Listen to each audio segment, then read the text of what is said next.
दर्शकों, जैसा कि हम सभी जानते हैं कि हिंदू धर्म में इंद्रदेव को देवताओं का राजा माना जाता है और यही वजह है कि इंद्रदेव को देवराज भी कहा जाता है।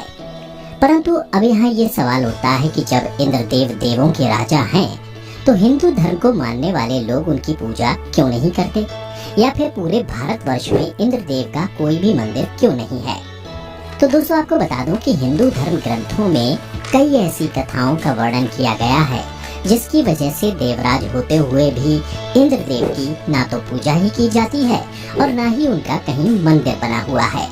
तो आइए मिलकर जानते हैं इंद्रदेव से जुड़ी इन पौराणिक कथाओं के बारे में। आप सभी का स्वागत है हमारे YouTube चैनल एचआर गायन बाबा में। अगर आप लोग हमारे चैनल पर न्यू हो तो सब्सक्राइब जरूर से कर लेना। दोस्तों, इंद्रदेव की पूजा क्यों नहीं की जाती, इस बारे में बताने से पहले मैं आपको बता दूं कि इंद्रदेव कौन है। हिंदू धर्म ग्रंथों के अनुसार इंद्र किसी एक देव का नाम नहीं, बल्कि जो भी स्वर्गलोक की गद्दी को प्राप्त कर लेता था उसे इंद्र की उपाधि दी जाती थी।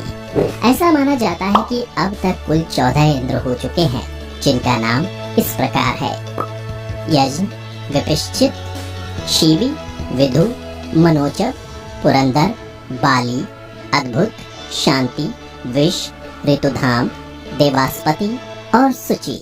ऐसा माना जाता है कि इंद्र पद पर जो भी आसीन होता था उसे हमेशा अपने सिंहासन छीनने का डर बना रहता था।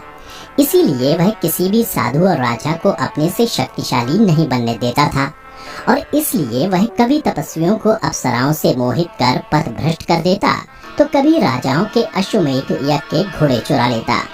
ऐसी ही एक कथा का वर्णन पौराणिक कथाओं में मिलता है, जिसके बारे में ये माना जाता है कि इसी घटना के बाद इंसानों ने पृथ्वी लोक पर इंद्रदेव की पूजा करना बंद कर दिया।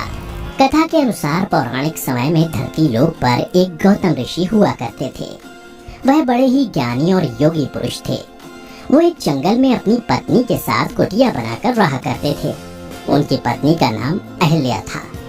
अहिल्या अत्यंत ही सुंदर होने के साथ साथ एक पतिव्रता स्त्री थी। जो भी अहिल्या को देखता वो उनकी सुंदरता पर मोहित हो जाता था। एक दिन की बात है, अहिल्या कुटिया में अपने पति गौतम ऋषि की सेवा कर रही थी।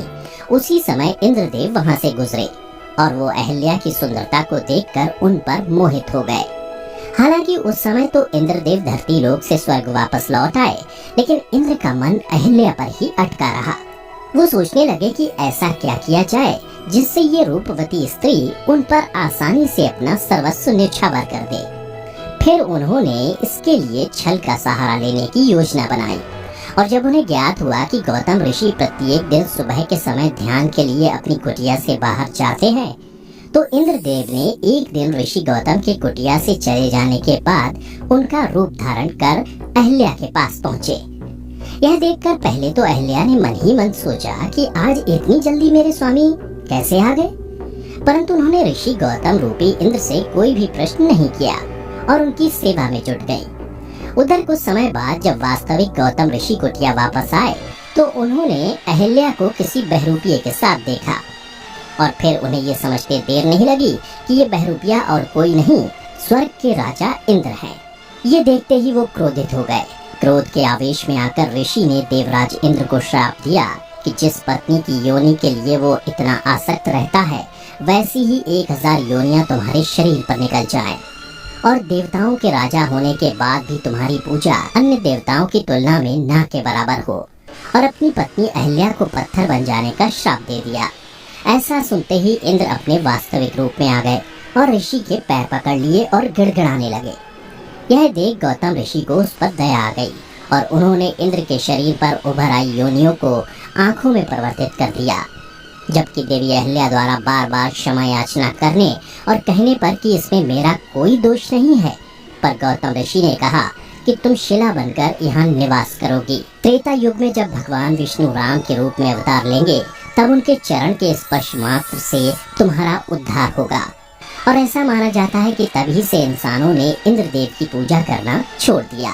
जबकि दूसरी कथा के अनुसार भगवान कृष्ण के अवतार लेने से पहले ब्रज में इंद्रोत्सव बड़े ही धूमधाम से मनाया जाता था, परंतु जब श्री कृष्ण बड़े हुए तो उन्होंने देखा कि ब्रजवासी बड़े ही धूमधाम से इंद्र की पूजा कर रहे हैं। तब उन्होंने ब्रजवासियों से कहा कि तुम लोगों को किसी ऐसे व्यक्ति की पूजा नहीं करनी चाहिए जो ना ईश्वर हो और ना ईश्वर तुल्य हो।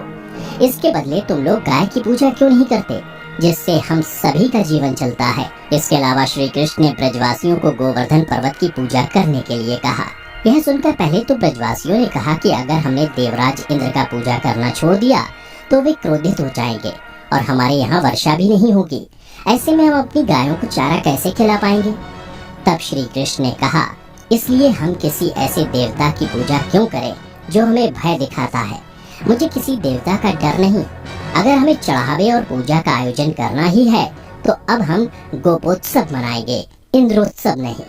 उसके बाद सभी लोग श्री कृष्ण की बातों से सहमत हो गए और उन्होंने निश्चय किया कि आज से वे सभी इंद्र की जगह गाय और गोवर्धन पर्वत की ही पूजा करेंगे। उधर जब इंद्र को इस बारे में पता चला तो उन्होंने प्रलयकालीन बादलों को आदेश दिया कि ऐसी वर्षा करो कि ब्रजवासी डूब जाएं और मुझसे क्षमा मांगने पर विवश हो जाएं।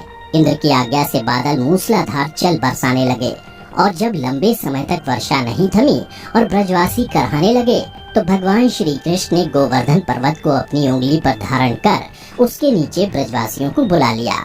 गोवर्धन पर्वत के नीचे आने पर ब्रजवासियों पर वर्षा और गर्जन का कोई असर नहीं हो रहा था। इससे इंद्र का अभिमान चूर हो गया।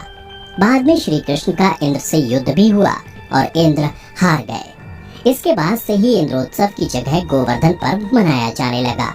और दोस्तों, जैसा कि आप सभी जानते हैं कि मंदिर उन्हीं देवताओं की बनाई जाती है जिसकी पूजा होती है। और पौराणिक कथाओं के अनुसार जब देवराज इंद्र की पूजा ही नहीं की जा सकती तो ऐसे में फिर उनका मंदिर कैसे बनाया जा सकता है। तो दोस्तों, उम्मीद करता हूँ कि आपको हमारी ये प्रस्तुति पसंद आई होगी। अगर पसंद आई हो तो ज्यादा से ज्यादा लाइक और शेयर करें। इस पर अगर नए हैं तो इस चैनल को अभी सब्सक्राइब कर लें। आज की वीडियो में इतना ही। अब हमें दें इजाजत। वीडियो को अंत तक देखने के लिए आपका बहुत बहुत शुक्रिया। बहुत